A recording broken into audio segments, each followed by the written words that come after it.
បាទស្វាគមន៍គ្នាយើងមកកាន់ការរៀនវិទ្យាសាស្ត្រត្រៀមប្រឡងបាតុបឆ្នាំ2025ដែលវីដេអូនេះគឺយើងផ្ដោតសំខាន់ទៅលើសំណួររូបវិទ្យាវិញម្ដងតើរូបវិទ្យាពេញនិយមចេញសំណួរអ្វីខ្លះដែលវីដេអូនេះគឺយើងនឹងនិយាយអំពីសំណួរដែលពេញនិយមចេញសម្រាប់ការប្រឡងបាតុបនៅថ្ងៃខាងមុខនេះអញ្ចឹងយើងទៅសំណួរទាំងអស់គ្នាបាទសំណួរទី1គឺគេសួរថាដូចម្ដេចដែលហៅថាបំលែង thermodynamic ដែលហៅថាបំលែង thermodynamic គឺជាបំលែងដែលប្រព័ន្ធមួយធ្វើការផ្លាស់ប្ដូរតែកម្មន់និងកម្ដៅជាមួយមជ្ឈដ្ឋានក្រៅណាមួយសំណួរទី2គេសួរថាតើបាតុភូតអូតូអង់នុយស្យុងកើតមាននៅពេលណាហើយឲ្យយើងលើកឧទាហរណ៍មួយបង្ហាញអំពីបាតុភូតអូតូអង់នុយស្យុងបាតុភូតអូតូអង់នុយស្យុងកើតមាននៅពេលដែលមានបំរែបំរួលចរន្តឆ្លងកាត់បូប៊ីនឧទាហរណ៍នៅក្នុង CFV មានបូប៊ីនកាលណាតែយើងបិទកុងតាក់ការដំបងអំពូលភ្លឺតិចៗបន្ទាប់មកបានអំពូលភ្លឺខ្លាំងអូខេបាទងាយគ្នាយើងងាយសម្រាប់មួយរូបជាគាត់ថាបើសិនជាយើងអត់ចេះសំណួរក៏ពិបាកយកនីតិអីដែរព្រោះវាផ្សារភ្ជាប់គ្នាចឹងបាទសំណួរទី3គេសួរថាដូចម្ដេចដែលហៅថារលកគឺជាការបញ្ជូនថាមពលពីចំណុចមួយទៅចំណុចផ្សេងទៀតតាមរយៈមជ្ឈដ្ឋានណាមួយសំណួរទី4តើប្រភពដែនម៉ាញេទិកមានអ្វីខ្លះបាទចម្លើយនៃសំណួរទី4ប្រភពដែនម៉ាញេទិកមានដូចជាមេដែកផែនដីនិងចរន្តអគ្គិសនីសំណួរទី5គឺគេឲ្យយើងពោលអំពីទ្រឹស្ដីស៊ីនេតិកនៃឧស្ម័នបាទសម្រាប់ចម្លើយនៃសំណួរទី5ពោលអំពីទ្រឹស្ដីស៊ីនេតិកនៃឧស្ម័នបាទចំណុចទី1ម៉ូលេគុលឧស្ម័នមានចលនាឥតឈប់ឈរនិងគ្មានសណ្ដាប់ធ្នាប់ចំណុចទី2ទង្គិចរវាងម៉ូលេគុលនិងធុងផ្ទុកជាទង្គិចខ្ទាតចំណុចទី3សន្មតនៅចន្លោះពេលទង្គិចម៉ូលេគុលមានចលនាត្រង់ស្មើចំណុចទី4តម្លៃមធ្យមនៃថាមពលស៊ីនេតិក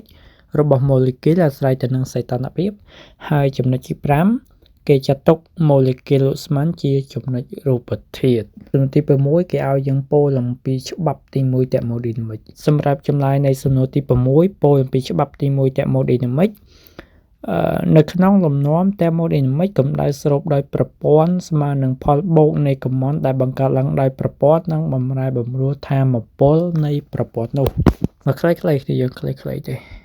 សម្រាប់សំណួរទី7គេសួរថានៅពេលដែលចរន្តអគ្គិសនីឆ្លងកាត់បូប៊ីនមួយគេសង្កេតឃើញប៉ូលមួយរបស់បូប៊ីនមានខ្សែដែនរត់ចេញហើយប៉ូលមួយទៀតមានខ្សែដែនរត់ចូលតើប៉ូលមួយណាជាប៉ូលជើងហើយប៉ូលមួយណាជាពងត្បូលរបស់បូប៊ីនអូខេគ្នាយើងស្រួលតែបើសិនជាគ្នាយើងអត់ចាប់អារម្មណ៍គឺក៏ពិបាកដែរបើសម្រាប់ចម្លើយនៃសំណួរទី7នៅពេលចរន្តអគ្គិសនីឆ្លងកាត់បូប៊ីនមួយគេសង្កេតឃើញប៉ូលមួយរបស់បូប៊ីនមានខ្សែដែនរត់ចេញហើយប៉ូលមួយទៀត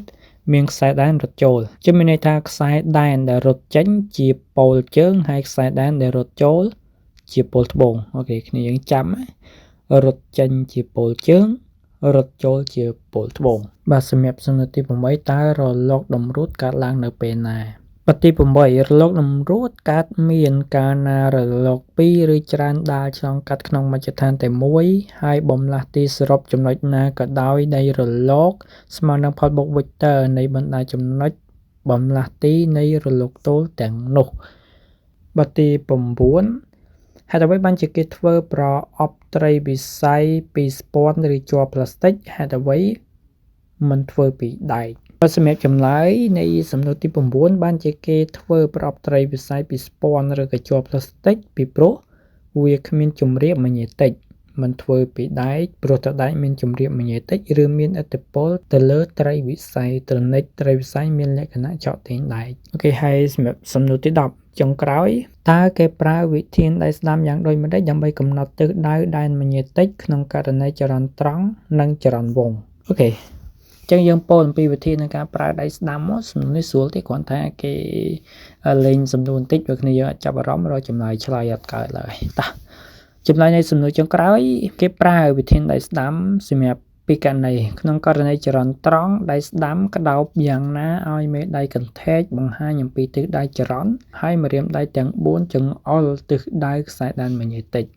សម្រាប់ករណីចរន្តវងវិញគឺដៃស្ដាំក្តោប ទិសដៅច្រត់ហើយមេដៃកន្ធែកបង្ហាញអំពីទិសដៅនៃ vector ដែនម៉ាញេទិកបាទអរគុណគ្នាយើងសម្រាប់វីដេអូនេះមានសម្រាប់10សំណួរហ្នឹងហើយវីដេអូក្រោយគឺយើងនឹងនិយាយអំពីសំណួរត្រៀមជាបន្តទៀតបាទអរគុណជួបគ្នានៅវីដេអូក្រោយ